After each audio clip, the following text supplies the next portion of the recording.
کہ جب میں چیف جسٹس آف پاکستان تھا تو نواز شریف صاحب پرائم منسٹر تھے.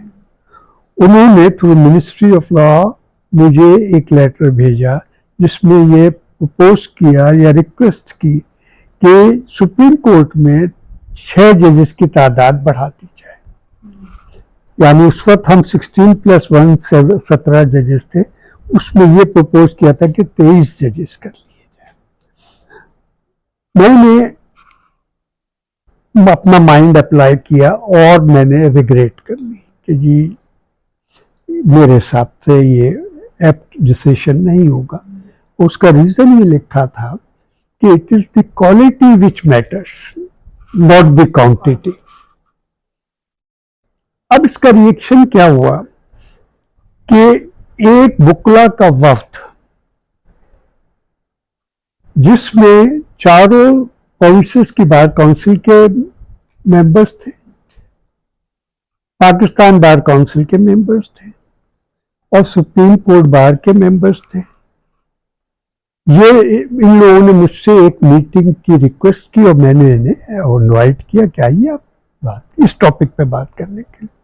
اور اللہ تعالیٰ کرم سے میرے خیال میں جتنے لوگ اس میٹنگ میں موجود ہیں وہ سب اس بات کے گواہ ہیں جو بات میں آپ سے شیئر کر رہا ہوں. تو انہوں نے یہی ریکویسٹ کی کہ سر پینڈنسی بہت ہے اور ڈسپوزل کی نہ ہونے کی وجہ سے اور لٹیگنٹ پبلک سفر کر رہی ہے, آپ مہربانی کریں. تو میں نے انہیں جواب دیا کہ دیکھیں پینڈنسی اتنی ہے نہیں. اگر ہم لوگ ڈیووشن سے اور لائلٹی سے کام کریں تو یہ پینڈنسی بہت جلدی ریڈیوس ہو سکتی ہے, کیونکہ زیادہ تر سب فریولس لیٹیگیشن وہ لیٹیگیشن ہے جس کو سپریم کورٹ تک پہنچنا ہی نہیں چاہیے.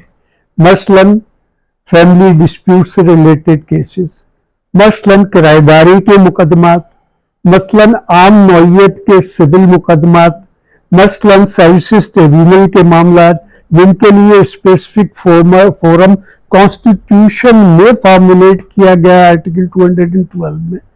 اب وہ کیسز جب سپریم کورٹ میں پہنچیں گے تو ظاہر ہے ایک انبار لگے گا. اب اس صورتحال میں جب ان سے بات کی تو انہوں نے بہت انسسٹ کیا سب وکلا نے. تو میں نے انہیں ایک بڑا سادہ سا جواب دے دیا.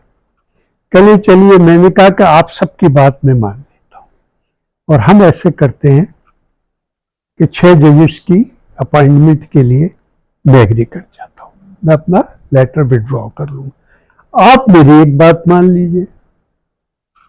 اور اس کے سب گواہ موجود ہیں آج. کہ جی سر آپ بتا دیجئے.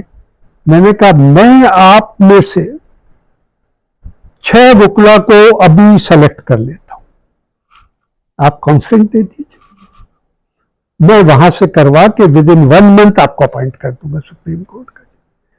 You will be surprised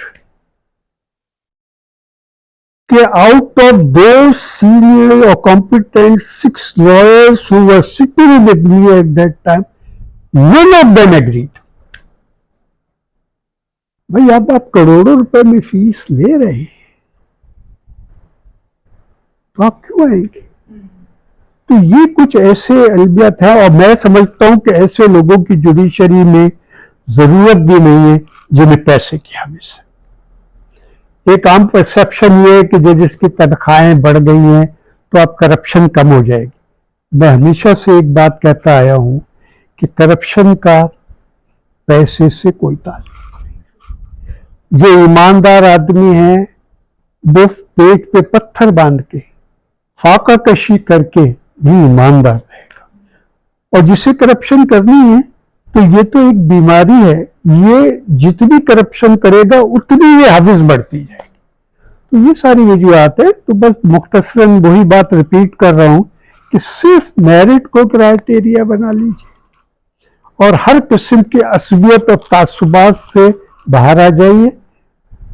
اور اس ملک میں اتنا ٹیلنٹ ہے کہ یہ جوڈیشری اس لیول پہ آ جائے گی اچھے لوگوں کے انڈکشن سے کہ آپ اور ہم سوچ بھی نہیں سکتے.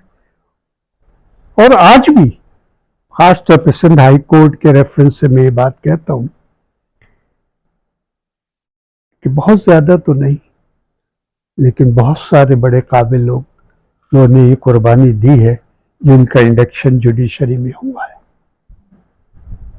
اگر اسی قسم کے اور لوگوں لیکن اب 26 امینڈمنٹ کے بعد یہ چیپٹر ہی کلوز ہو گیا.